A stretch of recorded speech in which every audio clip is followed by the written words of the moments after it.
Today on the Joel Klatt Show, we break down all things high school recruiting. That's right, it was signing day. Wild.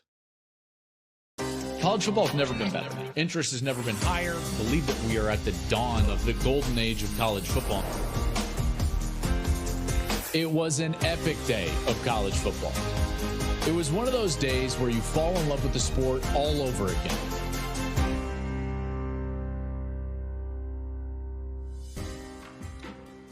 What's going on, everybody? Welcome to the Joel Klatt Show. I am Joel Klatt, and this show is brought to you by Hampton by Hilton. Lots to get into today because we've got National Signing Day. The early signing day period is upon us. I've got lots of thoughts, and there's lots of information to cover, and some that is still outstanding, by the way, as we record this here on a Wednesday night. So first and foremost, wherever you're listening, go ahead and subscribe to the podcast. Why not? Rate and review us. Do all of the fun things. That would be great. And by the way, share it with a friend. You could send this show to someone as a gift for Christmas. Merry Christmas, everybody. Here's the Joel Klatt Show. That would be a fun gift, wouldn't it? I think it would be. You can also subscribe on YouTube. So go ahead and subscribe on the YouTube channel because we've got lots of stuff. And you're going to want to be on the YouTube channel because as we move forward into the spring and towards draft season, we're going to have a lot of great content on YouTube. So you're going to want to subscribe to the YouTube channel over there as well. And you can comment, like it, do all the things. You can follow us on social media, wherever you like to social media, at Joel Klatt Show, and you can catch up with everything that we've got going on right there. Okay. Let's get into high school recruiting. So signing day has come and passed in many ways. And here's what we have from a high school signing day perspective.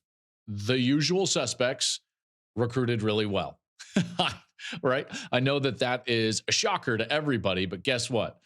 Georgia, Alabama, Ohio State, they all did a great job. They all did a fantastic job. And so in a lot of ways, nothing has changed. You take a look at whatever site that you're going to use, right? You can use On3, 24/7, all the different sites. And you look at these, and the consensus is that Georgia signed the #1 class in the country. And this is a juggernaut in a lot of ways. Kirby Smart has now signed the #1 class in the country 3 times in his tenure at Alabama. And you've got, at Georgia. And then Alabama just continues to be a juggernaut in recruiting. And they always seem to make the late push. You know, and it was funny because Hugh Freeze made comments at their signing day press event at Auburn talking about teams in this conference that make a run late. Well, I mean, Bama and Georgia typically make a bit of a run late, and Alabama certainly did this year. So they're up there, and those two teams just continue to churn out top class after top class after top class. Now, on signing day, a hard press and a big move and a nice job from Mario Cristobal at Miami. And so they were able to move themselves up into that top 5. Ohio State, they were really, in a lot of ways, one of the best classes, if not the best class. I know that Georgia's going to have the numbers to rank them #1. But remember, a lot of that has to do with volume. All of these rankings have to do with volume. So if you sign 26 players, that's going to be a better overall score for your class than if you sign 21 players. And a lot of that is just scholarship availability and what you've got in your program. Well, Georgia signed more players than Ohio State. Ohio State's average player ranking is right there with Georgia, and they signed more 5-star players than anybody else in the country, although more on that in a little bit. So Ohio State continues to recruit well, and this had to be a day that felt good. It'll feel better, obviously, if they can get this last one across the line, and again, I'll touch on that in a little bit, but it had to feel good for Ryan Day because in a lot of ways, everything that happens for the Buckeyes and in Columbus, it tends to conjure up this narrative or this feeling amongst the fan base or just college football public. It's like the sky is falling. So it's like Kyle McCord transfers out, sky is falling. Julian Fleming transfers out, the sky is falling. And this is a program that consistently is one of the most talented teams in the country. They're not going anywhere, folks. Like, everybody just needs to calm down with Ohio State. Hey, listen, in a lot of ways, this is a great time of year because this is the lifeblood of college football. Player acquisition is the lifeblood of any program. You cannot win at the highest level unless you have good players. It just doesn't happen. There has not been a team full of 3 stars that go out there and beat some of these teams that are loaded with 4 and 5 stars. You can do it once, but you don't generally do it over the course of a season. You don't generally do it in order to win a playoff game or even a national championship. So this dictates what we're going to see over the next 3 and 4 and 5 years. And because of that, it is one of my favorite times of year. It's signing day time. So as you know, I take it seriously. And when I'm traveling on the road, I love to stay at Hampton by Hilton's, and I can't risk calling the wrong play with where I stay. So I know that I can count on them, first of all, at Hampton by Hilton. I can depend on their comfortable rooms. I can very much depend on their warm and friendly service and their free hot breakfast. For me, total game changer. I depend on it whether I'm traveling alone for work or I'm traveling with my family and I've got to feed my 3 boys. So that hot breakfast for me, boom, got to have it. So whether you're cheering on your favorite team from the stands or never leaving the tailgate, Hampton by Hilton will always give you that win. So let's talk about some of these individuals, right? So from a team perspective, you could talk about a lot of teams. Oregon did a nice job in their recruiting class. Missouri did a really nice job with their recruiting class. There was individual wins here and there, and there's a flip here and there, But overall, there's a couple of takeaways that I take away from this. And kind of the news of the day, if you will, I thought landed on some key player acquisitions. And that's really what it is now. I think the first one was Dylan Raiola. Flipping and going, decommitting from Georgia and ending up at Nebraska and signing that letter of intent. So obviously this is a legacy. He's got, in a lot of ways, Nebraska in his blood. And I thought that this is a big get for Matt Rule because you need a place to start. He's trying to build something there, clearly.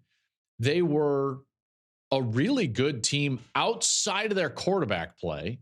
I mean, the quarterback play, guys, I don't know if we went over this. I don't think that we did, but I was taking some notes earlier in the week, just on Nebraska's quarterback play and what it really was for them. And you look at the number of turnovers that they had. Here it is. I've got this. Remember, I got my trusty notebook here, so don't worry about this. So they get Dylan Raiola at Nebraska, and you take a look at this team. They're a 5-7 team. They lost 4 of those by 3 points or less. Okay, and in those 3-point losses, they committed 15 turnovers. That's wild. That's wild. I just think about it this way. There are 43 teams that had less than 15 total turnovers, and they turned it over 15 times in those contests. So you look at what this team could be, and I tell you, they could flip this pretty quick. And if you get better quarterback play, that's the first way to do it. So when I talk about Raiola being such a big commitment to Matt Rule, it's because to me, it's tangible. It's tangible for Big Red. If they get better play at that position and don't turn the ball over, then watch out. QB's accounted for 13 of those 15, 13 of the 15 turnovers in the 3-point games. They lost the turnover margin in every game but 2 this year. And if this is a team that can cut that down, we saw great defense. We saw, I thought, some signs of what is to come from Matt Rule with some run game. And this is a team that could be pretty good. Okay, so look at this. Michigan State, they lost 20-17, 3 turnovers. Maryland, they lost 13-10, 5 turnovers. They lost Wisconsin by a score, a turnover in that game. Iowa, 13-10, 3 turnovers, including that horrendous late interception inside of a minute. Minnesota, they lost 13-10, 4 turnovers. It's unbelievable. It's unbelievable. So Dylan Raiola commits and signs with Nebraska. Huge. If he's as good as everyone thinks he is, and I think he's very good. I played one camp in Detroit. Dominic Raiola, his father, was the center. Got to know him well. I've seen him around on some of this circuit. I saw him at a passing academy last year. I think Dylan is a heck of a player. Now, at the time, he was committed to Ohio State. Then he decommitted and committed to Georgia. He's moved around high schools quite a bit. I hope that he stays at Nebraska, and it feels like as a legacy and as a guy that's trying to build something that he will, and let's hope that he does. Let's hope that he does. All right, so that was a big one for me, was the Raiola one.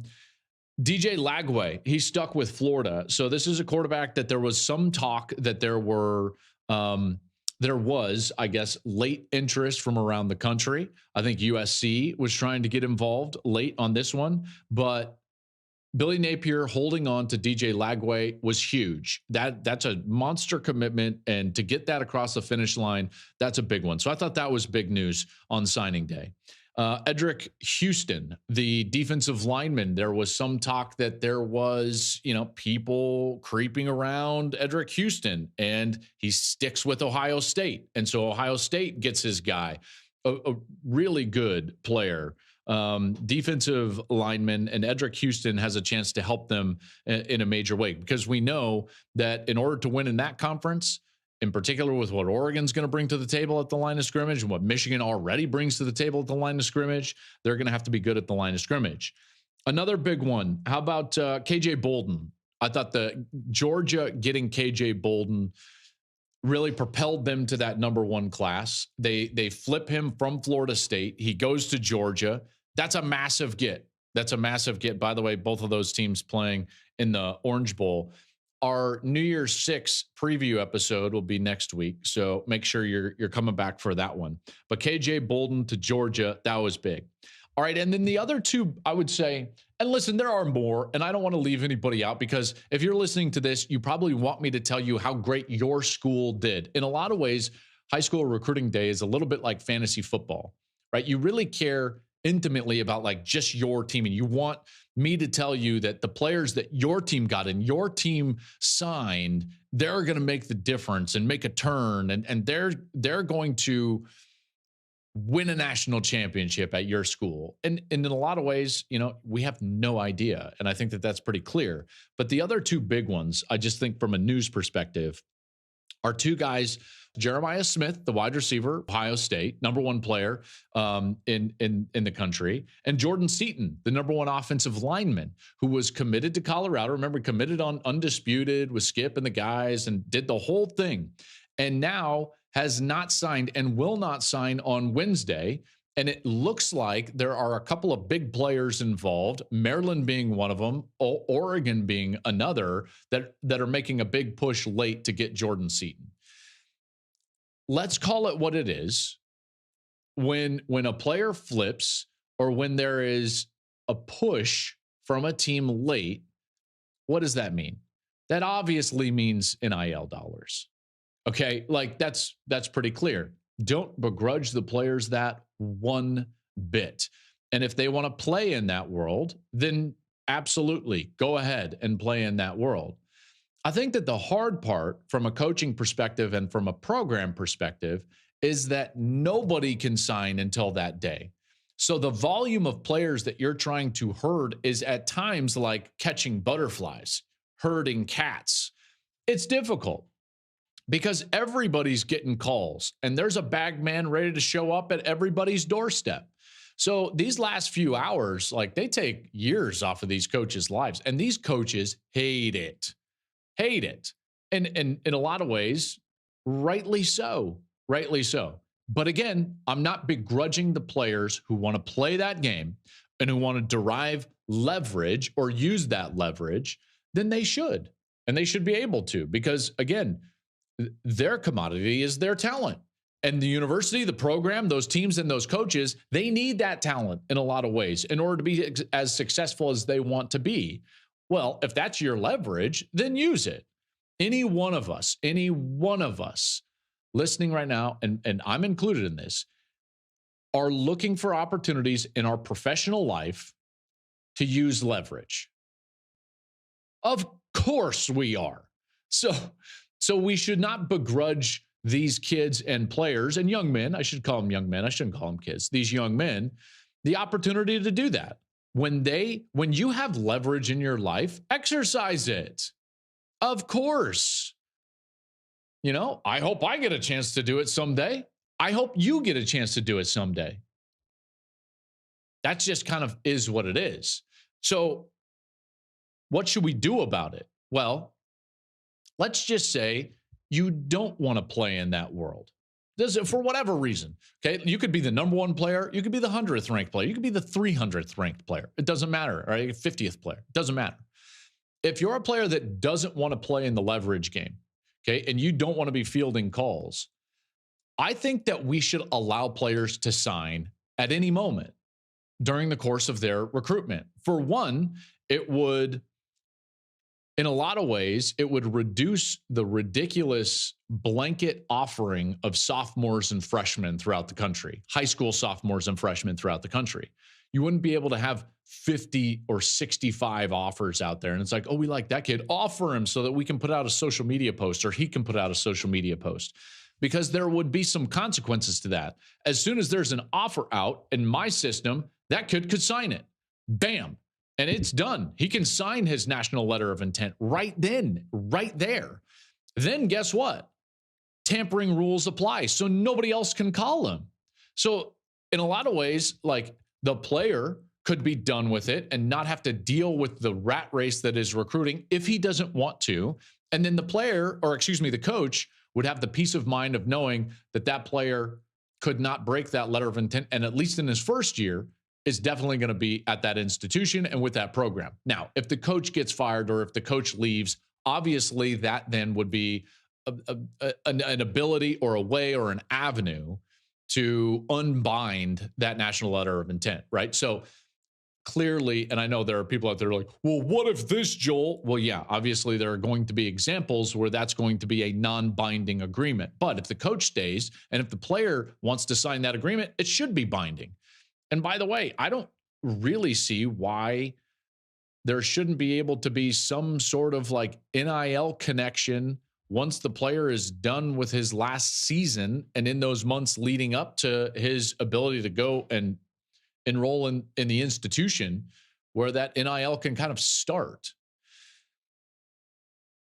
The fact that we have this one day makes it, in a lot of ways, like a disaster.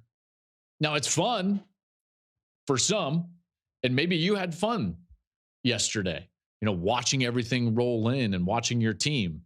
I think it would be better if you knew like right away. Now, would there be some parameters over this rule? Yeah, sure. There would be some parameters. I would set up parameters like you couldn't sign a letter of intent, and your entire season should be a dead period. So if you're playing high school football, that's a dead period. Coaches shouldn't be able to go and like see you and bother you. You should be concentrating on playing for your team.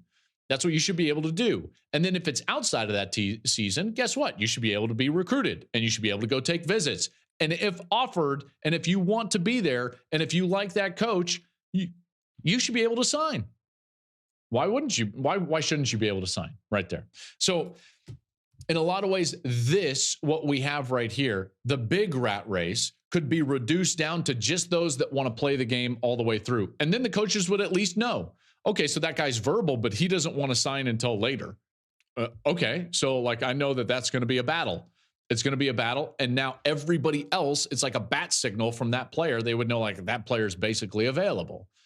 But if you want to sign, you should be able to sign. Jordan Seaton verbally committed to Colorado and has said, no, I'm not signing until after signing day. So they are potentially using some leverage there, and I don't begrudge them that opportunity. You only have a few opportunities in life where you have the leverage, and then you can exercise that leverage. Verbal commitments are just really not worth anything. So rather than us worrying about every single verbal commitment, those that want to sign, just let them sign. Another thing that I noticed this year, and I think that this is a cool part actually of NIL. So does NIL make it a mess? Sure. Obviously. Does NIL help? Well, yeah. And it's not so obvious. And this is what I wanted to touch on. In a lot of ways, and this is why I opened the show, and there's that whole opening to this program about like, hey, I believe we're at the dawn of a golden age of college football. In a lot of ways, with the 12-team playoff kind of expanding who can define themselves as successful, with NIL expanding where you can go for opportunity as a great player, in a lot of ways, what we're seeing is the talent dispersing from what we saw, let's say 5, 6, 7 years ago, 3 years ago. So, and I've tweeted about this and other people have touched on this, but let me give you some examples and some concrete examples, because it's not going to happen overnight. And it is going to take a little bit of time, but we're starting to see it, right? It's slow and it's moving, but we kind of started to see it this year, right? What did I tell you all year long? There's not a great team, but there's a lot of good teams. And I think that trend is going to continue, even with the usual suspects winning recruiting day, high school signing day, Georgia, Alabama, Ohio State, Miami this year. They're not doing it by as much as they used to. You see, 5 years ago, when we didn't have NIL and we only had a 4-team playoff, those coaches could, and correctly so, say to players, why would you go anywhere else? You can't compete for a championship there. And that was totally fair. And if I was there, I would have used that as a recruiting pitch. But then NIL comes into play, and now we've got the looming expansion to 12 teams. Okay, so a couple of things happen with NIL.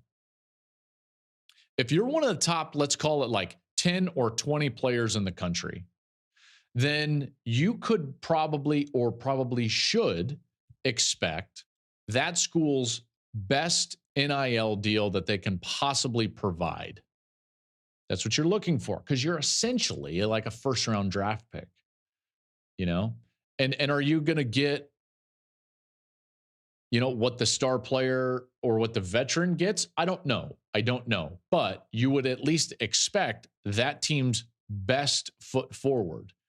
If you want me as a top 20 player, then you need to show me that you're going to give me a deal that is your best deal. You can't take a 4-star kid and offer him more money. You can't take a kid ranked behind me and give him more money. You can't do that.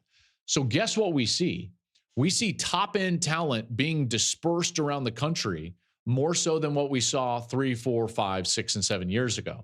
Let me give you an example of this, okay? So Dylan Raiola, he was, at least in the composite, the number 2 quarterback. Some services had him as the number 1 quarterback. He was the number 1 player at times during the course of this entire recruiting period. He signs at Nebraska. Okay. Number 1 defensive player, consensus, in the country. Where's he signed? Not Georgia, Missouri. Number 2 wide receiver, Cam Coleman. Where's he go? Auburn.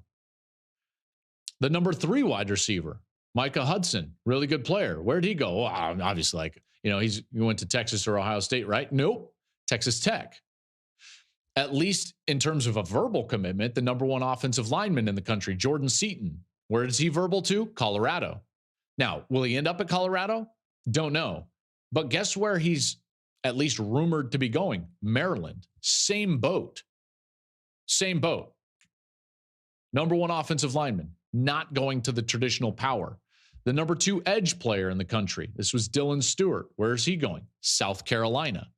So in every one of those cases in the composite ranking, we've got these top end players, the number 1, 2, 3 players in their position, and they're going to places that are not your normal usual suspects. It's not what we saw in 2018 and 19 in those recruiting classes, where the margin between what Georgia and Alabama were doing at the top, and even Ohio State in some of those cases, what they were doing at the top was like vastly different than what even the number 20 team on the rankings was doing. So let me break it down this way. If you took the average player rating, okay, so if you follow recruiting, which if you're listening to this program, I think that you probably do. If you took the average player rating, there were years, I can remember Georgia, I believe, had or Ohio State, one of the two, in 2019, or maybe it was Bama. Anyways, doesn't matter. Their average player rating for the top ranked class was over 95. I mean, an incredible class. Incredible. The average player rating for the, let's call it the 20th ranked class in the country, which is still supposed to be pretty good, was 88.9. almost 89. There was like a 5.5, 6-point difference. All right. And then you take a look at this year, and this is the best way to explain it. Let me distill it down to you. The gap between the average player rating of the number 1 class in the country and the number 20 class in the country is shrinking.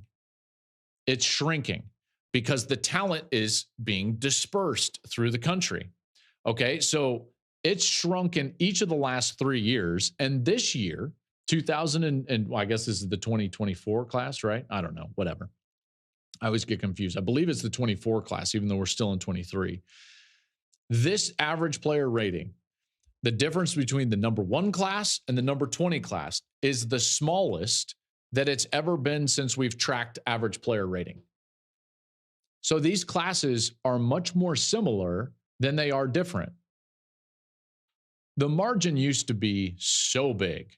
And remember, there was 6 teams that you would just be like, well, those are the only 6 teams that can compete for playoff spots or even win a playoff game. And we all know who they were. And now I think it's a little different. That doesn't mean that those teams aren't still winning recruiting battles, because they are. And look at them. They're still up there with the number 1 class in the country. Georgia has the number 1 class in the country.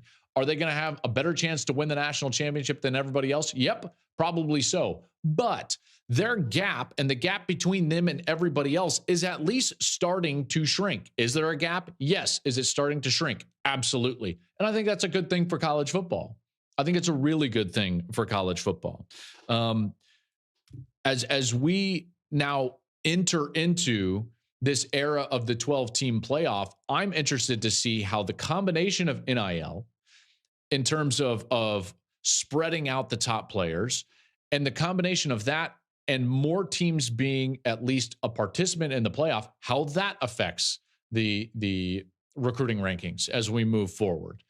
Last thing that I would say on this subject is another way to look at this is you can look at it as the average player rating. You can also look at it from a perspective of the top 20 players overall in the country.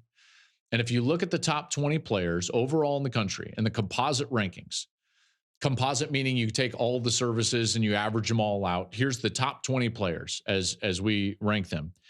16 of those went to different schools. There were 16 schools represented in those top 20. That's remarkable. By the way, even if Jordan Seaton went to Maryland, it would still be the 16 out of the top 20 players would be 16 different teams represented. I should stop saying 16 of the top 20 players. There are 16 schools represented, programs represented in the top 20 players. That's a lot. That's more than we've seen over the last few years, and certainly from 4 years ago or 5 years ago. And I think, and again, I do believe that the reason that's the case is because if you're one of those top 20 players, you should and probably do expect that school's best NIL deal. Well, guess what? Not every school can give the best NIL deal. So everybody has the opportunity to play at that game. For these players, I do want to talk. Normally, I'm giving information to the fans, but I'm hoping some players watch this. And here's the reason, is because signing days in a lot of ways can feel like a finish line at the end of what was a really long journey. Now, I'm not totally familiar because I wasn't highly recruited, but I do know that a lot of these players that were highly recruited have been recruited and they have been told how great they are for 3 and 4 years, like constantly. And my biggest piece of advice for every player that signed a letter of intent this National Signing Day, whether you're a top 5 player like Dylan Raiola, or you're a player that nobody knows his name, is that this is not a finish line. This is a starting line. Okay? And your future is not going to be based on what has happened to this point. Your future is going to be based on, and your success is going to be based on, what happens from this point forward. Nobody cares once you walk in that locker room. I can guarantee you this. Nobody in your new locker room gives a crap how many stars you had. Nobody. All they care about is if you can help the team win. Period. Can you help the team win? Nobody cares. Work harder. Nobody cares. You've been told for 3 and 4 years that you're the greatest thing since sliced bread. Nobody cares in that new locker room until they know how hard you'll work, how much you'll study, and how much you can help them win football games. Because that's all this is about. That's all this is about, is can we go win football games? Now, are there ancillary benefits? Of course. And there's more now than there has ever been. You should be, I think, thankful in a lot of ways that you're a player in this era. And you know what? Capitalize on that. There's no doubt. Build value for yourself and for your family. But when it comes to that locker room, nobody cares. Nobody cares, because today is just a starting line. And now you've got to go prove it. You've got to go prove your worth. Your stars are not going to get you a starting position. Production does. Your ability to practice well. Your ability to work hard in the weight room. Those of you that view this as a starting line, that view this as the point where you're going to go get something done, you will have the most successful college football careers. That'll do it for us today here on the Joel Klatt Show. Next week after Christmas, we've got the New Year's 6 preview. We'll have the semifinal preview, the playoff preview after that next week. But I will not talk to you between now and Christmas. So from my family to yours, I just pray that you have a happy and healthy Christmas. Certainly the reason for the season around our house is the birth of Jesus Christ. That's what we celebrate. But whatever you celebrate with you and your family, I just wish you the very best. And I hopefully you have one of those holidays that you'll always remember. So thank you for listening to the show. Have a Merry Christmas. I'll talk to you next week with a New Year's 6 preview as we break down those bowl games. Have a great Christmas, everyone.